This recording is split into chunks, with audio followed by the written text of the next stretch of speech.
Hi everyone, you are About Town with Stephanie. I'm Stephanie, and today we have the privilege to talk with Mr. Alan Burnette with the Franklin County Prevention Coalition. How are you? Hey, I'm good. Thank you so How are you much. doing? I'm fantastic. Thank you for inviting me to come and spend time with you today and do this short interview. Yeah, we'll see, right? I don't know that it will be all that short because there are some really great things to talk about. I know that I'm looking forward to learning a lot of everything that you do, and I know that so many of you are either familiar with the programs that Mr. Burnette offers and participates in and is a coordinator for. And if you are not familiar, really you're going to want to, whether you want to sit back and watch this whole video from start to finish, or you're definitely going to want to save it and come back and check in from time to time because we've got a lot of information to go over. Yeah, definitely save it. A lot of valuable information that's helped this community out for the past 6 years. So, and still going, and my services are still going strong, and excited to be able to meet with you and speak with you today and get more information out there. And so I'm very grateful for About Town. Thank you Not so much. about time, but About Town. That's right. Well, that's perfect. And I think that the more, like I've always said, the more we know, the more we can participate. And Franklin County has amazing resources. And sometimes we just have to ask and we need to know where to look. And here we are talking to you today to get all of that information. Yes. What do you offer, and how do people get the information and the resources that they need? Yes, well, what I offer is mainly recovery support services, and that's helping people to receive or have access to treatment or recovery meetings. And I do that through a program by the state of Tennessee that's called Project Lifeline. Yes, so you gave me some information before we started, and if I can just read, what is Project Lifeline? And then I'm going to have you tell me, us, in real terms, what it means. Let's go for it. Okay, very good. What is Lifeline, Project Lifeline?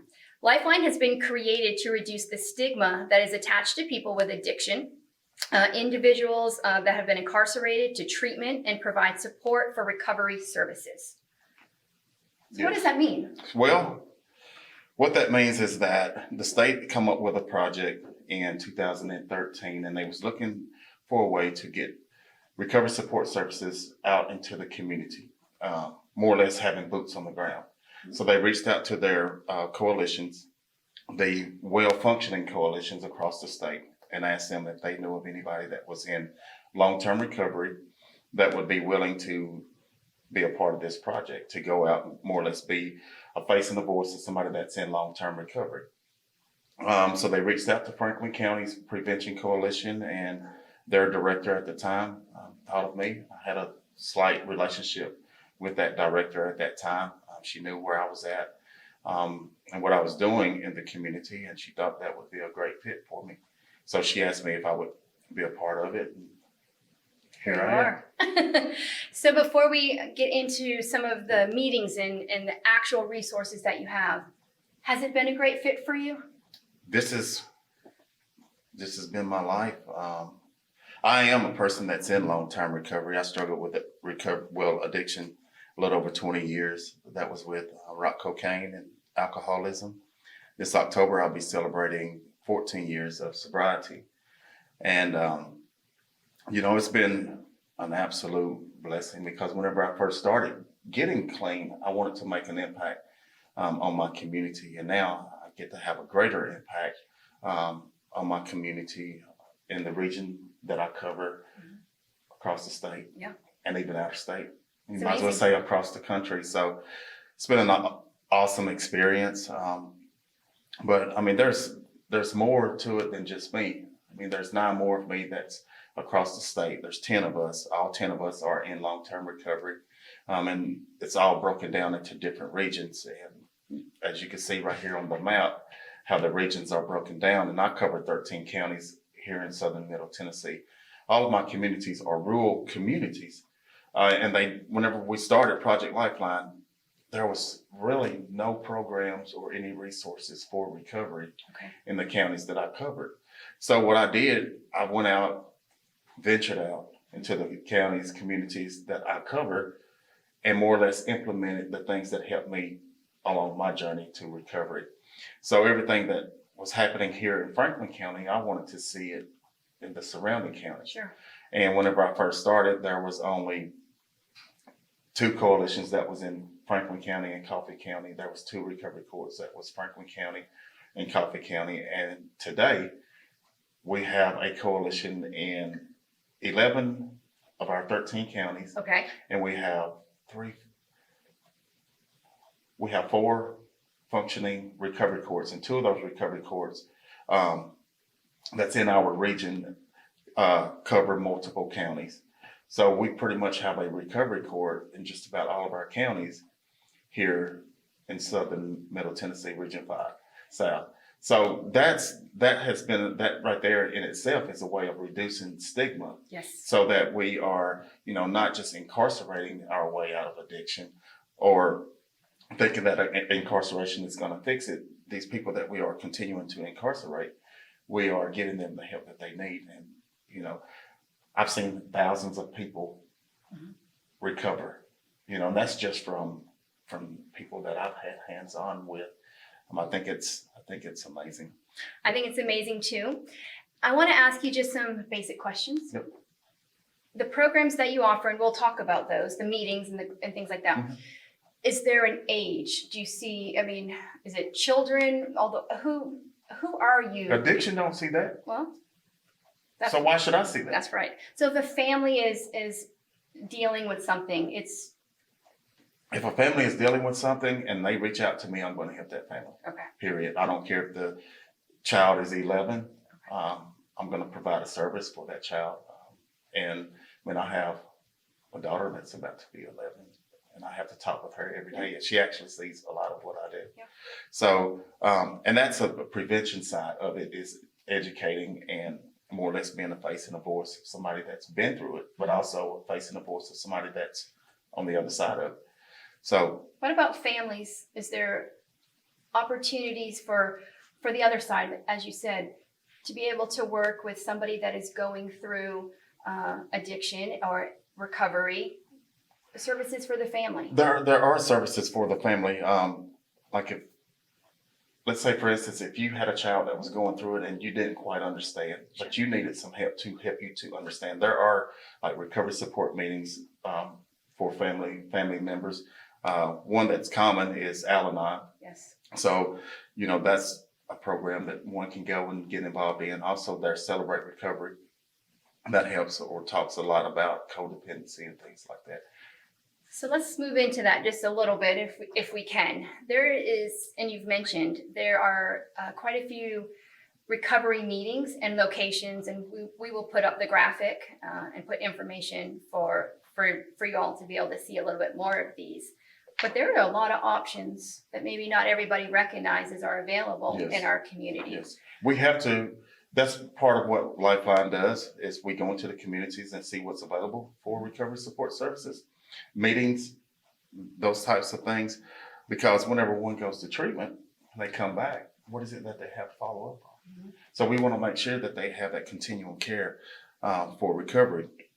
So we've implemented these programs. Some was already implemented into the community, but we've created some more. So I think that these meetings here, they're vital.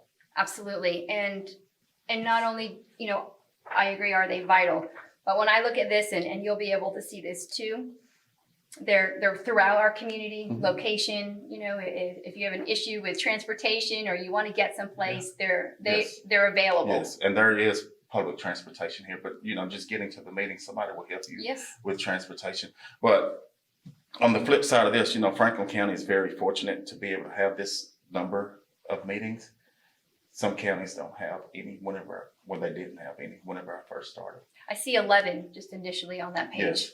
So being able to go out and create meetings and, just working with different partners in the community, like the faith organizations or the different congregations, having them to open up their doors to host a meeting. That's a way of reducing stigma. That's been challenging.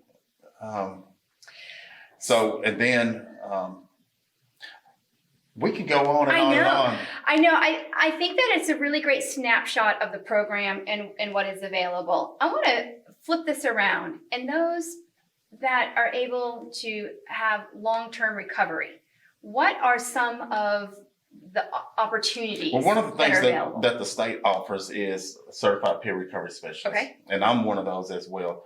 If you can stay clean for 2 years, have at least 2 years of clean time, or have dealt with mental health, you can go and do a training and become certified peer recovery specialist. And I think they're trying to get it too. I'm not sure if it's quite established yet. Trying to get it for young people Okay. as well. I think they're trying to lower the term, I wanted the to ask, sobriety term. with what's happening now, and I don't expect you to have the answer, more of a conversation of something from what maybe you've heard or experienced. Situations with COVID, more families being at home, having the stress of somebody maybe not going to work, added stresses that come on in your life that, you get moving along with a routine, and then all of a sudden something like this just You gets hit that thrown wall. Yes. What do you have any? I think a lot of words? that. I think a lot of that comes with who you are, whose you are, and where you are. Say that again.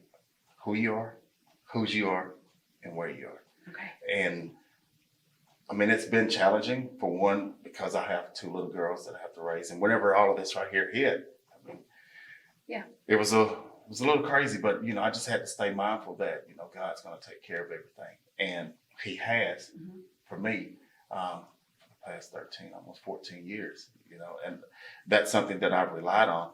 But as far as like people that are struggling with addiction, that does not stop. So God has equipped me to carry out a purpose in life, and it's my purpose to fulfill whatever purpose that is. And so my phone, it still rings every single day. And whenever it rings, I answer it. And providing that service, I do. And being able to still network with the different treatment providers across the state, and being able to get these individuals that are calling the phone the services that they need. That has been truly remarkable. So if you know somebody that needs these services, if you want to learn more, how would somebody get that information? Well, you can just reach out and give me a call at 931-308-7689. If you want to shoot me an email, which I'd rather you call me, or if you want to shoot me an email, it's Allen, ALLEN.B as in boy, Burnette, BURNETTE @gmail.com. Everything's lowercase. I know that we could continue to talk forever. I think that we'll probably come back and have another conversation. I'd love to. I'd love to share a lot with you guys about who I am and how my journey got started, and just let the community, the world know that, hey, recovery is possible. Recovery is possible. It's also a new high. There you go. I like it. I like what you're doing. And tell everybody just again the phone number. 931-308-7689. Perfect. Thank you for your time. Yes, ma'am. Thank you. We'll see you about town.